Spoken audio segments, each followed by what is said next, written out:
평범한 사람이 평범할 때 부자가 되기는 어렵습니다. 하지만 평범한 사람이 평범하지 않은 상황을 만나면 부자가 될 수 있죠.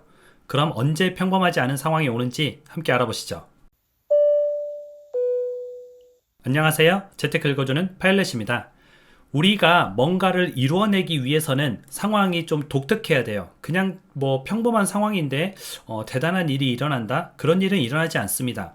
매우 지극히 평범한 상황에서는 매우 지극히 평범한 일들만 일어나죠. 그러면 독특한 상황이 언제 오는가 그걸 알고 있으면 이 상황에 내가 어떻게 대처를 하고 어떻게 공부를 하고 준비를 하고 있으면 돈을 벌 수 있을까 라는 점을 알게 되겠죠. 실제 많은 부자들은 이런 상황을 항상 대비하고 준비하고 있고요. 그들의 부를 이런 상황일 때 더 늘립니다. 그러면 우리도 따라하게 되면은 이럴 때 여러분들의 부를 좀 늘리는 기회가 되겠죠. 그게 아마 올해 말에서 내년 초쯤 이렇게 될 것 같은데요. 이건 저만의 생각이 아니고요. 세계를 움직이는 많은 전문 기관들에서 하는 얘기니까 우리가 좀 귀 기울여서 들으면 좋겠죠.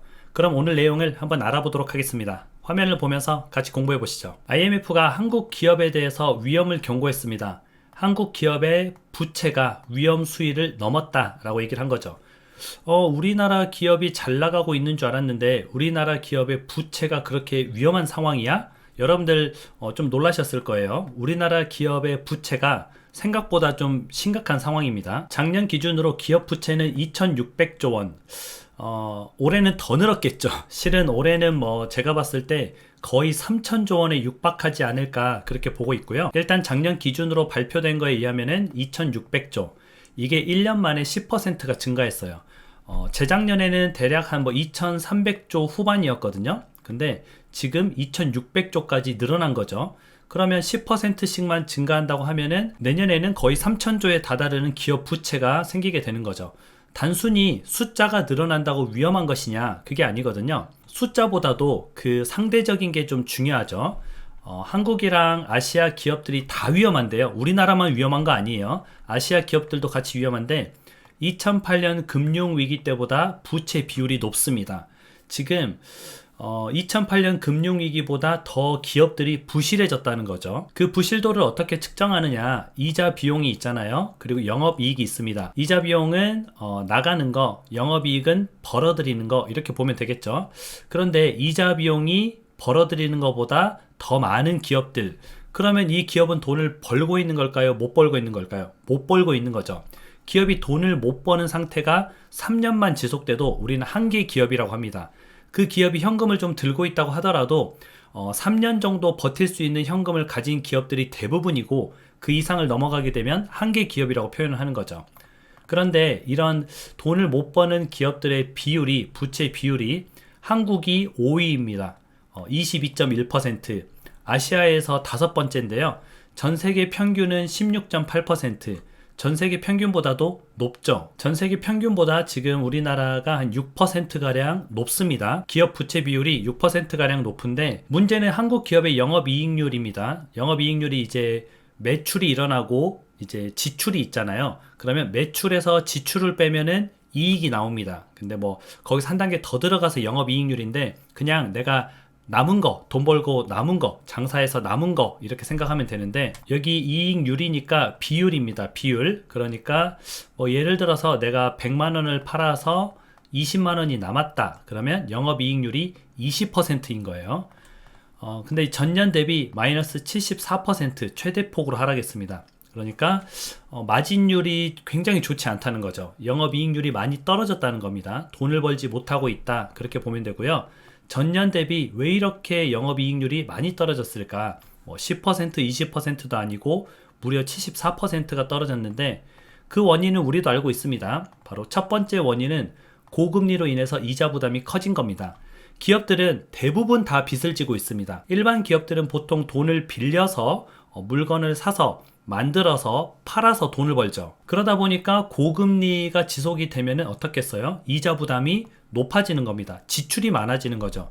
내가 버는 건 드라마틱하게 늘어나지 않는데 지출이 많아지니까 상대적으로 영업이익률이 낮아지는 거죠. 그리고 두 번째는 원자재 값 상승. 지금 달러가 올라가고 있죠.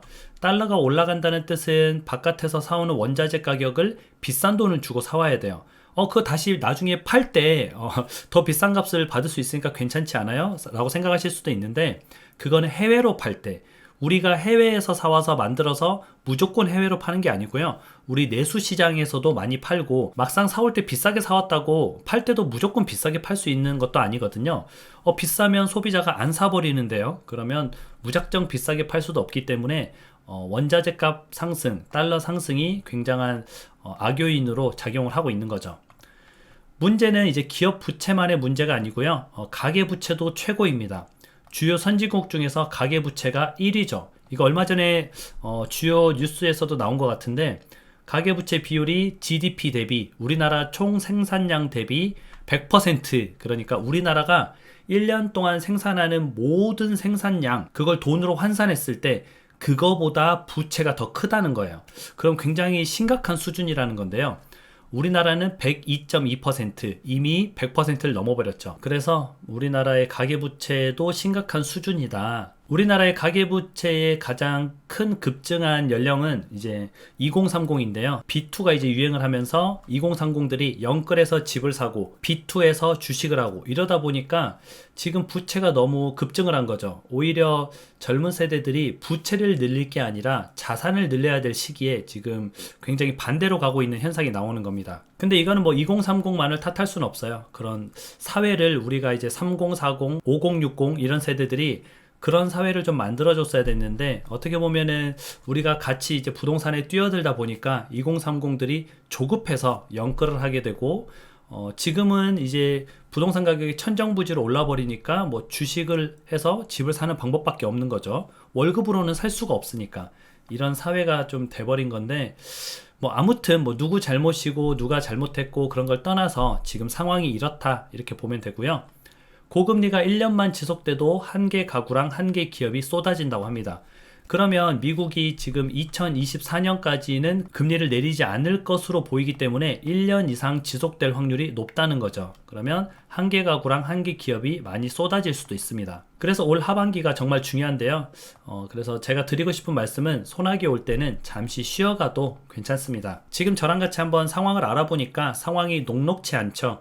우리나라의 기업들조차도 지금 굉장히 안 좋은 상황에 있고, 우리나라의 가구들조차도, 가게조차도 안 좋은 상황에 있습니다. 전부 다 빚으로 쌓아 올렸다는 뜻이죠. 빚으로 쌓아 올린 것은 언젠가는 한번 이제 좀 싹 치우고 청소를 하고 다시 한번 가거든요.